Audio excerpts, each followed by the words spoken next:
Welcome back to my YouTube channel. This is Teacher Josa, your subject teacher for the subject Introduction to the Philosophy of the Human Person. All right. So our last topic is all about axiology and logic. So there we discuss the trolley dilemma. We laid out different subcategories of axiology and tried to weigh out the good and bad in something. In addition, we also tackled about how we perceive beauty and perfection. And is there really a basis to consider so? Okay. So now, are you ready to learn? Of course. So, let's see this picture in advertisement. Sarap. But in reality, you receive this kind of burger. So my question is, based on your experience, how can you say that a thing, a person, or situations, or just an idea? Mm-hmm. So this is your ideal body, but this is your real body. So my question is, how can you say a thing, a person, or a situations are real? When you hear about idealism, what comes to your mind? How about realism? Mm-hmm. So we may associate this word with idea, thoughts, reality, etc. But these words are not only words to describe the vast idea behind these two words. To give us a clue, I leave you something to gear up your curiosity. How certain are you that what you're seeing right now, the trees, the table, the laptop, cell phone, anything you're seeing do really exist? Or are they just ideas? Mm-hmm.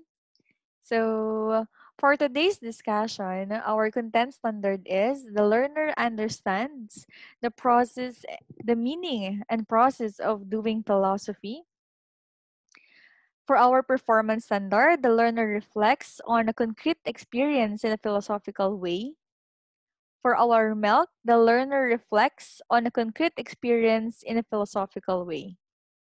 Our objectives: one, we're going to analyze idealism and realism through writing personal experiences.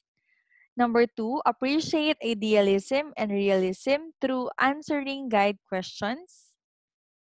And you're going to paste pictures that show your ideal situation versus your reality. Okay? So, when we going to define idealism, if we're going to define idealism, it's a views that there is no external reality composed of matter and energy. There are only existing ideas within our minds. Hence, reality is not a material but conceptual. Okay? So, to make you further understand, assuming that you are now staring at your laptop or smartphones, in idealism, your physical smartphone, the tangible hard material, does not exist. Rather, you perceive or see it as existing material because you have the idea of a smartphone in your minds. So that is idealism. Okay? So another example is, what if I told you to think about a vegetable which is green, bitter, wrinkled skin, or kulobot, and has a lot of seeds inside? Mm-hmm. Aren't we all thinking about ampalaya or bitter gourd? But do we have a physical ampalaya in our hands? No, we don't, and yet we still knew it. That that is ampalaya, and it's because it's based on the characteristics that I give to you, right? So that is idealism. We have different types of idealism. First is that the object exists by virtue of our perception.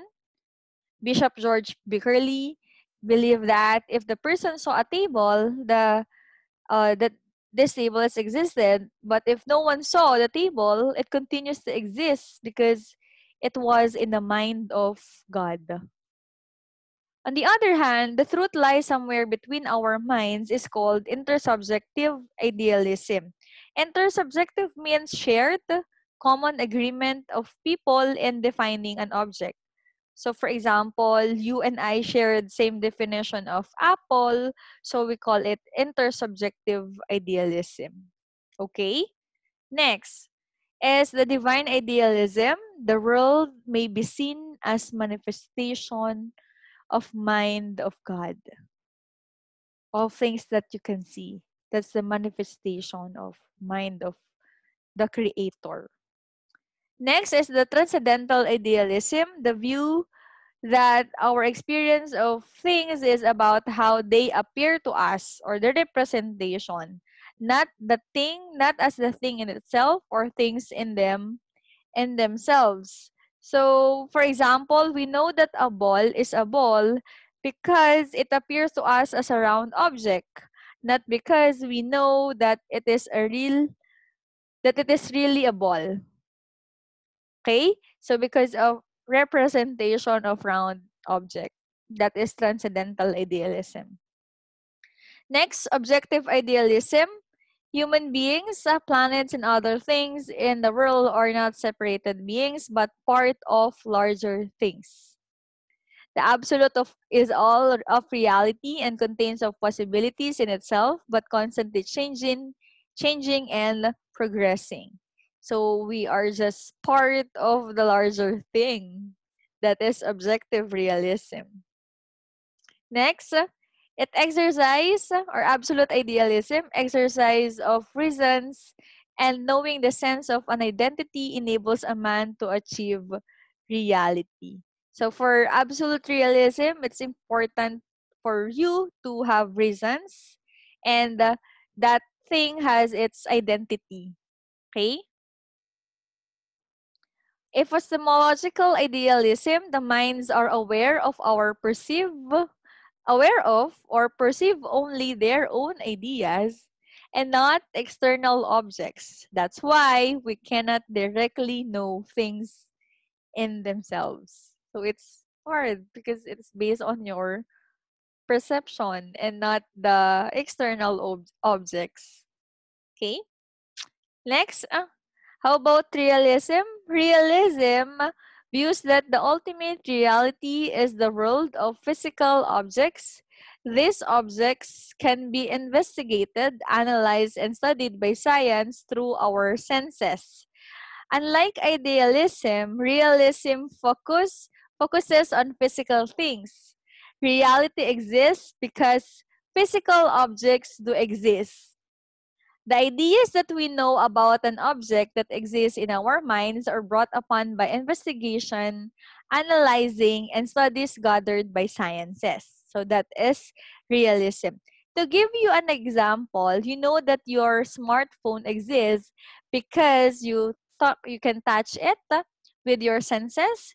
You're able to know if it's good and easy to use because you tried it using you use your senses. You investigated it outer cases that when you have the ideas that is indeed real.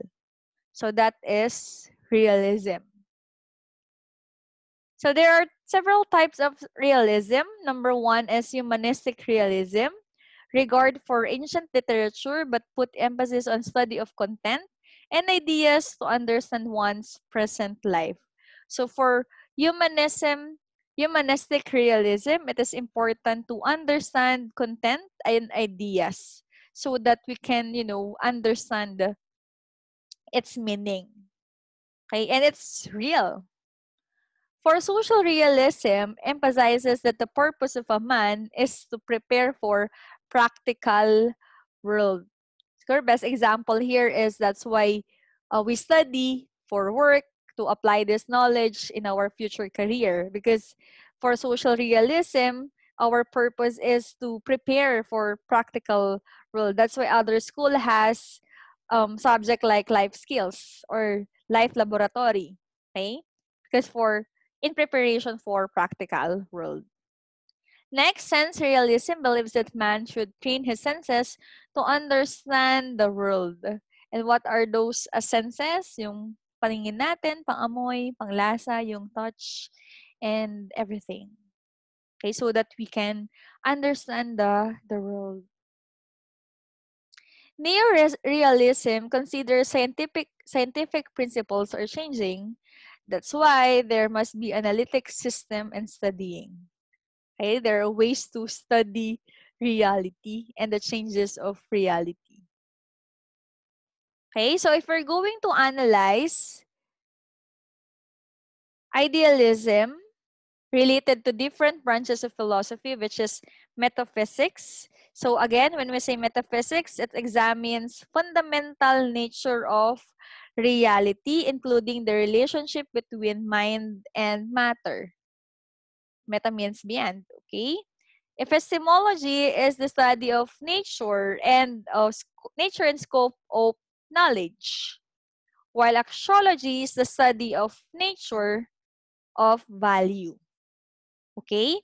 Meta, beyond reality, epistemology, episteme, knowledge, axiology, value. Okay? So when we're going to analyze idealism and metaphysics, reality is spiritual or mental and unchanging, eternal, and universal. That's for idealism. Okay? For epistemology, knowing reminiscence.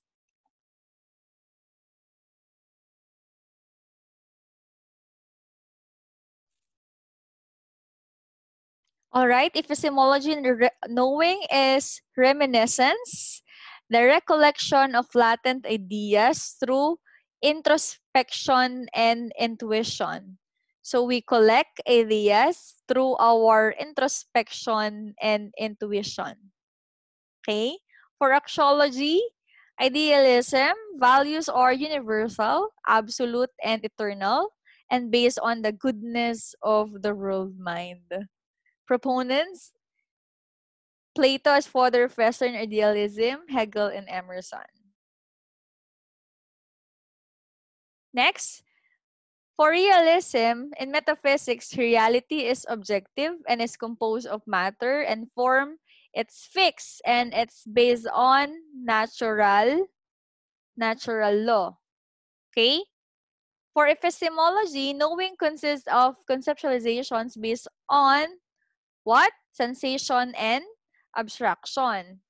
Tingnan na ulit natin ha. For idealism, reality is based on spiritual or mental, etc. But for realism, reality is subjective and composed of matter. For epistemology, idealism is collection of ideas through our introspections and intuitions, while in realism, it consists of what? It's based on what? Sensation and abstraction. For axiology, values are absolute, eternal, based on universal laws. Sa idealism, so it's based on goodness of the world mind, while in realism, based on universal laws. So proponents, Aristotle is the founder of realism, Aquinas, Hutchins, Adler, and Maritain.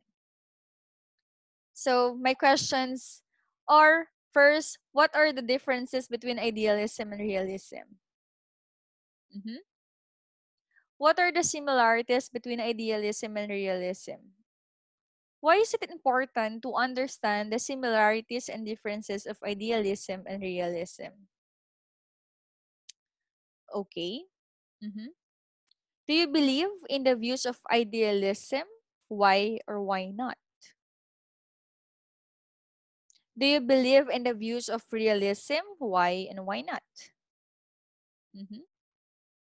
So, for our learning activity, I want you to write a personal experience based on a given type of idealism and realism.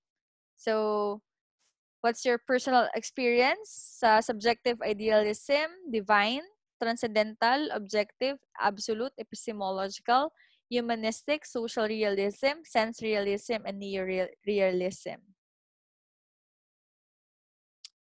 For our valuing and application and generalization, I want you to paste pictures that show your ideal situation versus your real situation. So here's the table. For our additional activity, I want you to watch the movie entitled The Little Prince and answer the following questions. Who are the main character in the movie? Who is the author of the book, the title entitled The Little Prince? What is the main message of The Little Prince? How does medieval philosophy differ in modern philosophy such as naturalism? So that's the end of this video. That's all for today. I hope that you learned a lot. You may comment below your takeaways, realizations, appreciation, or additional informations. Thank you.